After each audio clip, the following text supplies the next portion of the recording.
जो कि तमिलनाडु के एक बीपीओ में काम करता था। वो बीपीओ इंटरनेशनल बीपीओ है, उसमें वो काम करता था, लेकिन वो कभी भी रात में काम करने से कतराता था। अब क्या था, क्यों था ऐसा वो पता नहीं, लेकिन वो रात में कभी भी नहीं जाता था जॉब के लिए। वो एक टेक्नीशियन था, इंटरनेशनल बीपीओ था, इसलिए उसकी पेमेंट वगैरह भी अच्छी थी। तो एक दिन ऐसा होता है कि वो सुबह उठता है जब सो के, तो एकदम से देर हो जाती है और उस दिन उसके बॉस की डांट पड़ेगी, इसलिए उसे रात को जाना पड़ता है।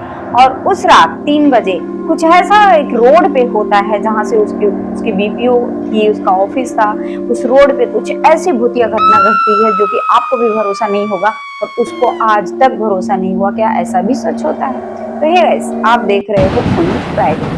अब कहानी पे आते हैं। तो वो एक दिन अपने यानी कि वो सुबह सुबह ड्यूटी जाता था डेली और शाम को 7-8 बजे तक आराम से घर पे अपने आ जाता था। ये तमिलनाडु में रहने वाला एक नरेश है जिसकी ये स्टोरी है। तो वो डेली का यही काम था, लेकिन एक दिन वो सुबह उठा तो बहुत ज्यादा देर हो गई थी। वो देख रहा है कि घड़ी में 10 बज गए थे और 10 बजे तक ऑफिस पहुंचना था। तो ऐसा है कि भाई बॉस चिल्लाएंगे, और बहुत सारी छुट्टियां उसने ऑलरेडी ले रखी थी, जो भी वीक ऑफ होता था, और उसके अलावा भी बहुत सारी छुट्टियां उसने ले रखी थी। लेकिन जैसे ही वो बॉस को फोन करता है कि बॉस कुछ काम हो तो मैं आऊं, नहीं तो आज मैं छुट्टी मार लूं, बॉस बिगड़ गया। बोला कि नहीं, रोज तेरा यही नाटक हो, एक काम कर, मैंने दूसरा टेक्नीशियन बुला लिया है, 2-3 वहां पे काम करते थे, तो तू नाइट ड्यूटी आ जा। तो इसने भी सोचा, थोड़ा बुरा तो इसको लगा, लेकिन सोचा कि सही बात है, रोज रोज कितना छुट्टी मारूंगा, तो चलो आज मैं नाइट में ही जाता हूँ। उस दिन रात को नाइट में ही गया, नाइट शिफ्ट किया वो, और 3 बजे तक उसका काम खत्म हो गया। जो बीपीओ थी उसके पास में एक ऑफिस जहाँ से उसका बीपीओ ऑपरेट होता था, वहां से ही सारा काम ऑपरेट होता। तो वो उसने क्या किया कि काम खत्म कर लिया 3 बजे तक। बॉस ने बोला कि तू चला जा, क्या करेगा, तो वो 3 बजे रात को ही निकल पड़ा। तो जैसे ही वो अपने ऑफिस से अपने घर जाने के लिए निकला, तो वहां उस रोड बिल्कुल एकदम सुनसान रोड था, बिल्कुल एकदम पिन ड्रॉप साइलेंस, कुछ भी नहीं था वहां पे। वो जाते जा रहा है कि कोई रिक्शा मिल जाएगी, कोई ऑटो वगैरह मिल जाएगा तो मैं चला जाऊंगा घर पे, लेकिन कोई भी ऑटो वगैरह नहीं दिखाई दे रही थी। तो वो पैदल ही चलना शुरू कर दिया। इधर उधर वो देख रहा है, लेकिन उसको एक चीज तो लग रहा है कि यहाँ पे कुछ तो गलत है। कुछ दूर जाने के बाद एकदम सुनसान है, तो कुछ तो यहाँ पे गड़बड़ लग रहा है हमें, क्योंकि कुछ ऐसा लग रहा है जो उसके आसपास है बट दिखाई नहीं दे रहा है।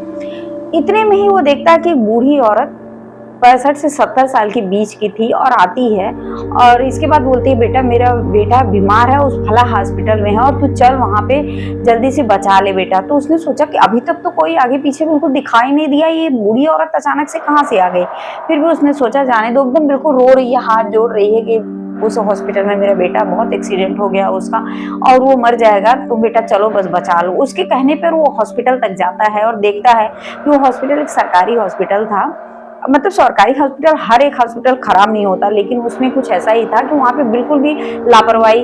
अब जाके वो पूछता है कि वो देखता है एक मतलब जो बेड था उस पे उसका लड़का पड़ा है पूरा खून से लथपथ। तो जाके पूछता है नर्स से कि भाई ये क्या चल रहा है, इसका इलाज क्यों नहीं हो रहा। बोले उसकी माँ दवा लेने गई थी मेडिकल से, हमने कुछ दवाइयां लिखी थी, अभी तक लौटी ही नहीं है, 6 से 7 घंटे हो गए, इसलिए कोई इलाज नहीं चल रहा। उसने बोला कोई बात नहीं, मैं पैसा भर रहा हूँ, तुम लोग इसका इलाज चालू करो। इलाज चालू हुआ, उसको छोटा सा ऑपरेशन होने वाला था, तो वो लोग ऑपरेशन उसमें ले गए थिएटर में उसको। और इसकी माँ को उसने नरेश ने समझाया कि आंटी आप टेंशन मत लो, मैं फिर कल शाम तक देखने आऊंगा इसको, बच्चे को, मैंने पैसा वैसा भर दिया, कोई भी दिक्कत रहेगी तो ये मेरा नंबर ले लो, इस पे कॉल करना।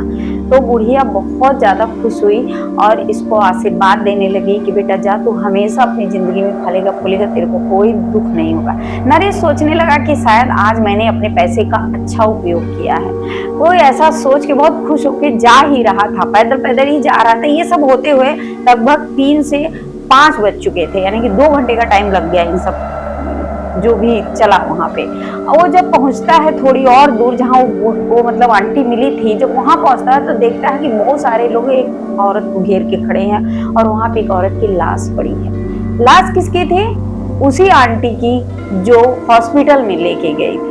ऐसा देख के वो नरेश एकदम से चौंक उठता है कि ये क्या हो गया, अभी तो ये आंटी मेरे साथ थी, अभी तो आधे घंटा भी नहीं हुआ, ये तो मेरे साथ थी हॉस्पिटल में, यहाँ पे कैसे है। फिर कुछ लोगों ने बताया कि ये एक्चुअली है, यहाँ पे एक ट्रक ने, एक बूढ़ी आंटी बेचारी अपने बच्चे को वहां पे एडमिट करके हॉस्पिटल से जा रही थी, ट्रक ने उसको मार दिया धक्का और वो वहीं पे खत्म हो गई। 6-7 मतलब घंटे से उसकी लाश यहाँ पे पड़ी है, लेकिन अभी तक मतलब कुछ हुआ नहीं। तो अभी पुलिस आएगी तो लेके जाएगी। ये सुन के एकदम शॉक हो गया कि मरी हुई माँ अपने बच्चे को बचाने के लिए उसकी आत्मा ने उस नरेश को लेके गई वहां तक और अपने बच्चे को बचाया।